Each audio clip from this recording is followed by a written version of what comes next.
ये बताइएगा मरवा साहब, आपने अभी बात की, अभी मैं इसी पे कि आपने कहा कि पार्टी के अंदर आपके खिलाफ एक रिजेंटमेंट रही, लोग जेलस होते थे।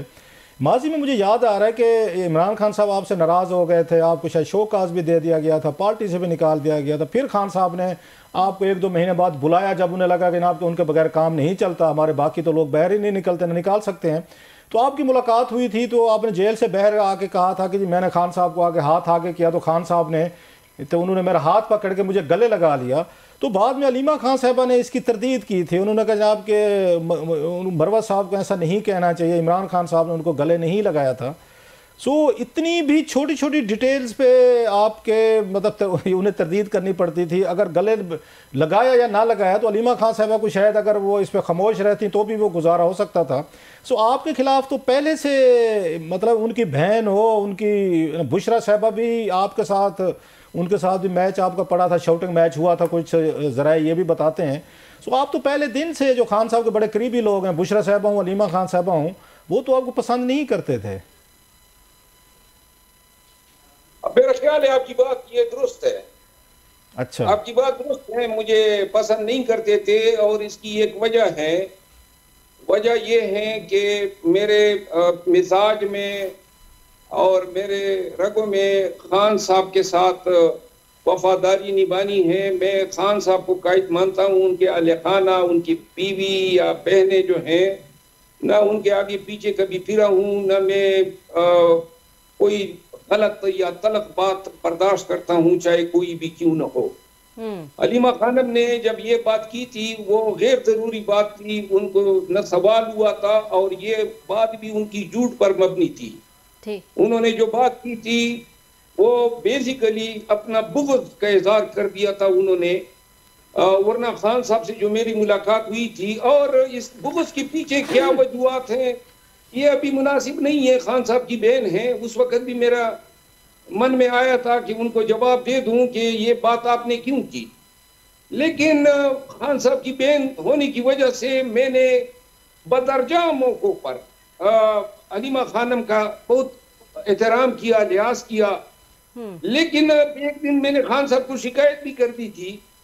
वो अलीमा खानम साहिबा जो है हमारे खिलाफ अगर कोई बिलाग होता था और हमें कोई गालियां दे देता था तो वो हमें व्हाट्सएप पे वही गालियों वाला मैसेज ही भेज देती। अच्छा, तो मैंने उनको भी गुजारिश की थी कि आप इससे बाज आए, लेकिन वो जो है पार्टी के अंदर पार्टी की क़ियादत के साथ उनका रवैया हमेशा जो है तहकीर आमेज रहा है और इस तहकीर आमेजी की शिकायत खान साहब को हुई, जिस पर खान साहब ने एक वक्त में जो है पूरी पार्टी को हिदायत दी थी कि अलीमा खानम के साथ किसी किस्म का कोई इंटरेक्शन कोई पार्टी का अहदेदार नहीं करेगा।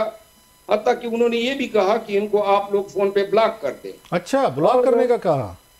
जी बिल्कुल, ये एक वक्त में, और जिन लोगों के साथ पार्टी की बहुत सारे लीडर ने जो है उनके इस रवैये की शिकायत खान साहब को की थी, तो इसके बाद खान साहब ने कहा था कि इसका कोई काम नहीं है पार्टी के लीडर के साथ इस तरह का रवैया अपनाने की। तो बहरहाल मोहतरमा जो है वो खान की बहन होने की वजह से जो है हम कोई जवाब उनको दे नहीं पाते। अच्छा, ये क्या वजह? वो सारी चीजें हकीकत पर मबनी है। क्या आप व्हाट्सएप ग्रुप में अब शामिल हैं कि नहीं, और क्या फैसले जो है वो एक्चुअली में बुशरा बीबी ले रही हैं? जहाँ तक पहले सवाल का ताल्लुक है, ये व्हाट्सएप ग्रुप और जूम मीटिंग्स हम 9 मई के बाद हर इवेंट के लिए अलहदा बनाया करते थे। हैदराबाद जाना था तो हैदराबाद का बना लिया, सिंध जाना था तो सिंध का ग्रुप बना लिया, इसी तरह खैबर पख्तूनख्वा में या कहीं पंजाब जाना था तो उस वक्त हम ग्रुप बना लेते थे, जूम मीटिंग्स होती थी, फराइज हम लोगों को तरफीज कर देते थे।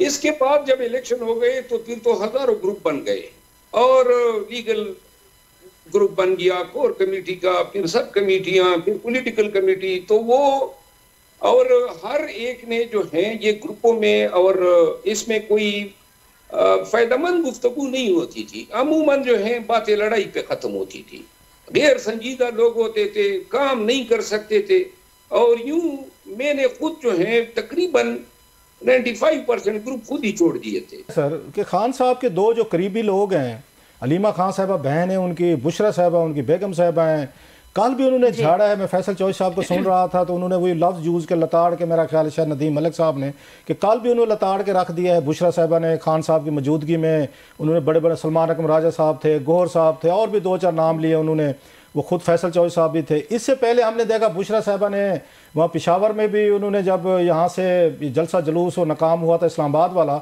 उसमें भी उन्होंने वहाँ पे हामिद रज़ा साहब थे, ये सलमान अकरम राजा साहब थे, सबको उन्होंने बड़ी तकरीबन गालियाँ ही दी थी। अब मैं टीवी पे वो नहीं कह सकता। आपके साथ भी उनकी वो हुई।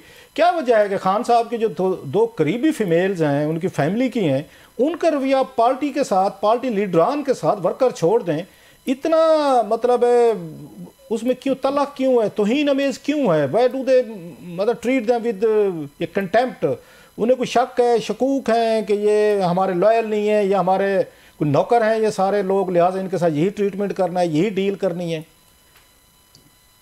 इसमें कोई शक नहीं है कि पार्टी की क़ियादत जो है तहकीर अमेज़ रवैये का शिकार रही है, और किसको किस तरह लताड़ा जाता था, क्या क्या हुआ है मीटिंग में, इंटरेक्शन में, मेरा ख्याल है अब मैं नहीं बताना चाहूंगा, क्योंकि मैं पार्टी के वर्कर को दुखी नहीं करना चाहता हूँ। अच्छा। लेकिन हमारे दिल जो हैं वो भरे हुए हैं गिलों से, और पार्टी के लिए मार भी खाएं, जेलों में भी जाएं, नुकसानात भी उठाएं, ऊपर से ऐसी बातें सुनने में जिंदगी में कभी भी किसी तरह की भी गलत बात किसी की भी नहीं बर्दाश्त करता हूं। और यही वजह है, ना खुशामद कर सकता हूं, ना पीछे तालियां बजा सकता हूं। इस वजह से मैं किसी ग्रुप को कभी काबिल कबूल रहा ही नहीं, और ना मैं आइंदा किसी के ग्रुप का हिस्सा बनूंगा, क्योंकि इमरान खान लीडर है और इमरान खान ने खुद ही मौरूसी सियासत के हवाले से एक पॉलिसी दी हुई है। तो लिहाजा खान है तो खान के साथ अकीदत है, और खान के अलावा खान की रिश्तेदारी की बुनियाद पे मैं किसी को लीडर नहीं मान सकता हूँ और न मानूंगा। और मेरा ख्याल है बकाया ये बात पार्टी के दीगर लीडर जो हैं वो शायद इसी वजह से गुजारा उनका चल रहा है कि वो किसी को नाराज नहीं कर सकते हैं, लताड़े भी जाते हैं, बेइज्जत भी होते हैं और बर्दाश्त भी करते हैं। अच्छा, आप इसको कैसे देखते हैं? कल फैसल चौधरी साहब जो हैं वो बड़े करीब थे इमरान खान साहब के, बुशरा साहबा के टीवी पे भी आ रहे थे, तर्जमान पे भी थे, उनके वकील भी थे, and he was very vocal everything. All of sudden उन्होंने उठा के उनको बाहर फेंक दिया, और बुशरा साहबा ने किया और लोगों पे उन्होंने वहाँ पर किया है, उन्होंने मशल साहबा को भी किया है। आप इनको कैसे देखते हैं? ये सही फैसला है उनका, ये फैसल चौधरी साहब को और इनको मशल साहबा को हटाने का, क्योंकि दोनों प्रोमिनेंट थे, टीवी पे थे? या जो ज़्यादा टीवी पे आना शुरू हो जाए, शोज़ में पॉपुलर होना शुरू हो जाए, लोग रिलेट करना शुरू कर दें, हम उनसे रिक्वेस्ट करके बुलाना शुरू कर दें, तो पार्टी के अंदर इनसिक्योरिटी पैदा हो जाती है। खान साहब के करीबी हलकों में या इमरान खान साहब या उनके बहनों या उनके स्पाउस में कोई इस तरह का है। आप फैसल चौधरी साहब की इसको ये कैसे देखते हैं, जो कल जो कुछ इन सीनियर इन वकीलों के साथ किया गया है? फैसल चौधरी के साथ अच्छा नहीं हुआ। फैसल चौधरी को पीटीआई की जरूरत नहीं है, वो एक सुप्रीम कोर्ट के वकील है।